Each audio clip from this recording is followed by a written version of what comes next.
No. Don't let them in.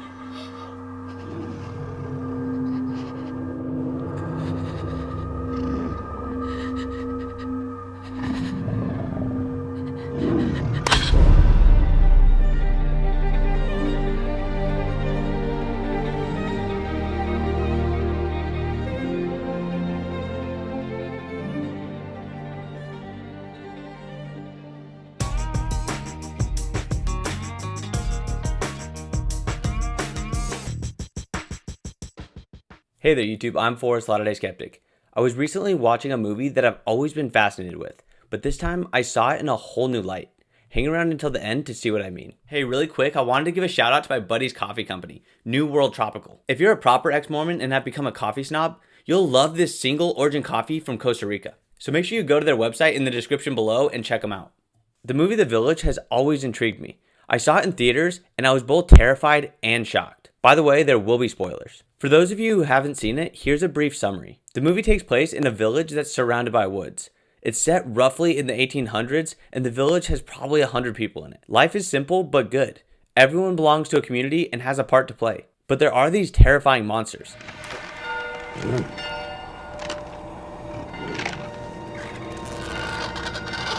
But these monsters don't enter the village unless the villagers enter the woods. Life is good in the village, until one day a mentally disabled man stabs one of the most liked young adults in the village.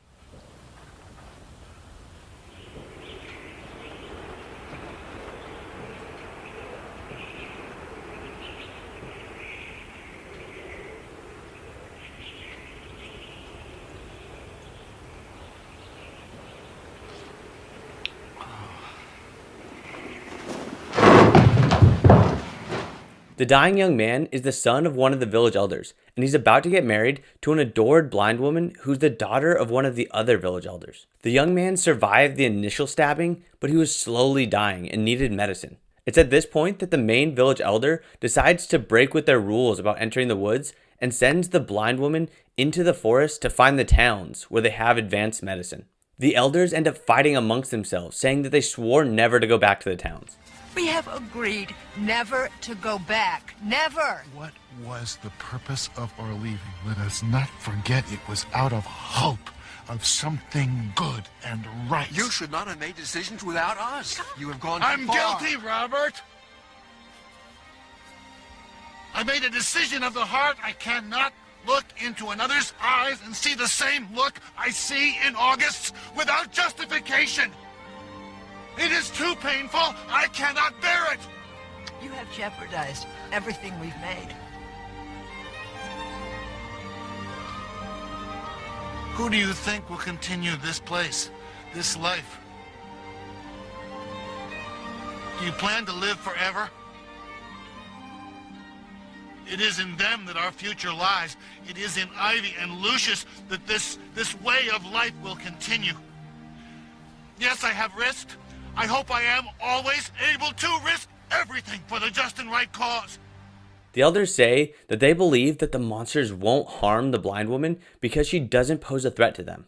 But as the blind woman gets to the towns, we discover the big secret of the movie. The movie is set in modern times, and the village elders were once members of society that had horrible things happen to their loved ones, such as rape and murder. Because of this, they decided to come together and start a commune in the middle of a wildlife preserve to escape the unjust evils of the world. They even created the idea of these monsters to scare the villagers from entering the woods and potentially discovering this secret. They did all of this because they wanted to protect their loved ones from the potential evils that they had seen firsthand in the real world.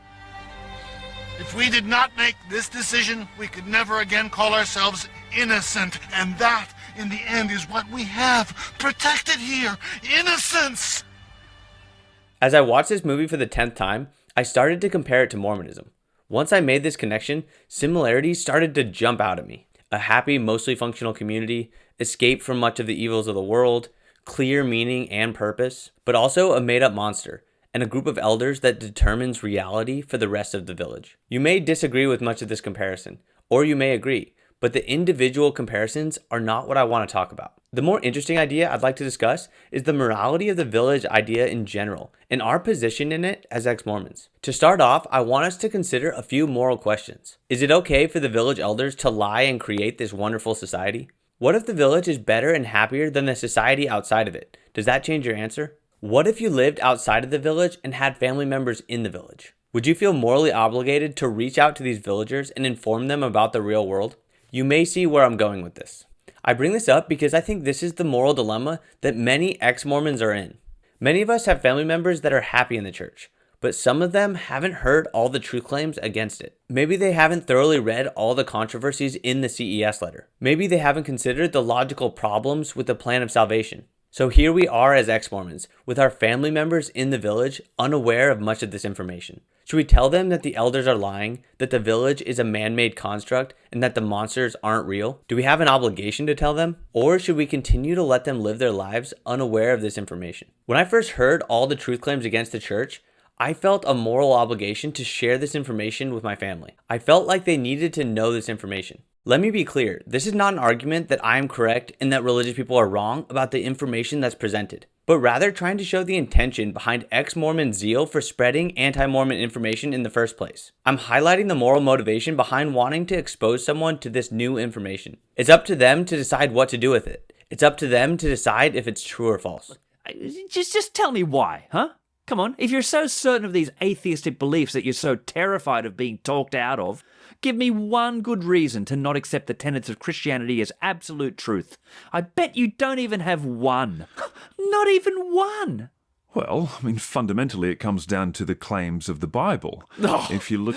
You're an atheist. You haven't even read the Bible, so how are you in a position to judge anything in it? You know that. Oh, what? Okay, so you've read a few cherry-picked verses out of context, and you think you know it Dude, all. you've only ever known me as a believer. You know I've studied the Bible as much as anyone. Next, you'll probably come out with some sad old atheist talking points like the Bible contains copying errors and hearsay from non-eyewitnesses. Well, it turns out that is the case.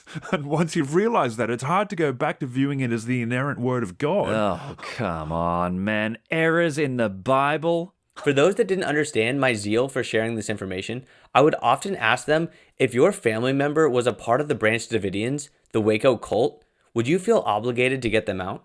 Or what if your loved one was in Scientology? Would you feel an obligation to share the truth claims against it? Some ex-Mormons are okay with their loved ones remaining members of the church, but that's not me. I think the church does a lot of good things, but it also does a lot of harm. And importantly, the good things are not unique to the church. Do you want to have a strong marriage and a happy family? You can do that without the church. Do you want to avoid drugs and alcohol? You can do that without the church. Do you want to have a good community? You can find community without the church. But the bad things, on the other hand, are unique to the church. Do you want to have a drink or two with your friends at your own wedding?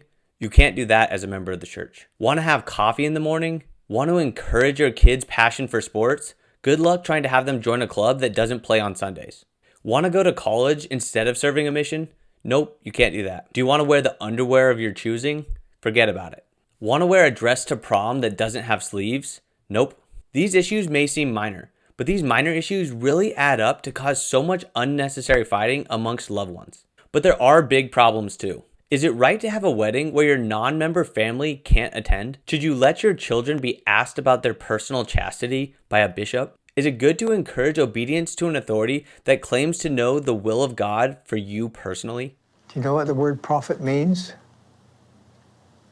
He speaks for God. What if your child is gay? Are you going to encourage them to find love? Do you think it's okay that the church doesn't allow women to hold the priesthood? These are all issues that members have to deal with that ex-Mormons don't. In other words, you can have all the benefits of Mormonism without the baggage. But just like in the movie, it may not be easy. Living outside of the village can be hard. There are bad things. Life is not as simple as it was when you lived in the village. But living outside of the village has so many benefits. So here we are, confronted with these facts. We have family members in the village, and they may even be happy, but they don't know the whole truth about their community. So what should we do? Should we tell them and upend their whole life and expose them to a challenging world? But also a world that has the opportunity to make their lives better? Are we bad family members if we don't try to tell them the truth? Or are we bad family members if we do? So what I hear you saying is your job is to present the negatives of the LDS Church as far as you see them, but it's not your job to have any responsibility whatsoever with the outcome of what happens with people once they see those things or embrace them as true. That's true. Okay. Is you literally just made a Cain and Abel argument, saying when I tear people away from their faith and I introduce doubt and I introduce cynicism and vitriol, I'm not responsible. Cain literally said, am I my brother's keeper? We believe we are our brother's keeper. Are we our brother's keeper? I think this question is poorly worded. We should definitely care about the lives of others. Certainly, I want others to be happy, but I'm not responsible to make that happen. It's not my place to force them into a worldview that I think will be better for them. Withholding information, especially historical or theological information, because you're afraid of how someone will respond, is extremely patronizing. We are our brother's support, but we are not our brother's keeper. It is not our job to be the arbiter of information so that our brother stays in the safe corral that we made for him. The most liberating part about leaving the Mormon Church is that you no longer have a keeper. You can make these decisions for yourself. And that's not to say that you don't have a ton of support. That's going back to the whole idea, the original debate with the Midnight Mormons with RFM is like, are we responsible for giving a better landing pad if we go yoinking this stuff from people, or is it better just to leave it be or let it be? And then Jared asked the question, is like, is that saying not all truths are useful and all that sorts of stuff? And no, that's what it feels like to me. Because I don't know. The thing is, I think if you want to rip the rug out from under somebody, like if there's actually like a matrix or whatever, and you want to rip the rug out from under them, probably you ought to have that ship there to pick them up when they come out of the gooey pod, right? But at the same time, I'm like, but does that make me this new arbiter of like who should know what? Because it starts to feel like, if I really think that Mormonism is wrong on this and this and this, should I not tell that to people until I have a better alternative? I don't know. Maybe I'm really stuck on that one. Yeah, that is a hard one. Personally, I think we should voice complaints, arguments, and information. We aren't forcing anyone out of their village, but rather we're giving them the information necessary to make an informed decision. While some may say that living in the village is the safer and happier option, I believe the right choice is to give them the information and let them decide. For me, the best part of leaving the village and going through the woods was discovering the towns and seeing the beauty of the modern world, and being able to choose for myself what communities I was going to be a part of, despite all of the challenges. What do you think about this analogy? And what do you think about these moral questions? I'd love to hear about it in the comment section below. That's all I've got. I'm Forrest, Latter-day Skeptic. Please like and subscribe, and thank you for watching.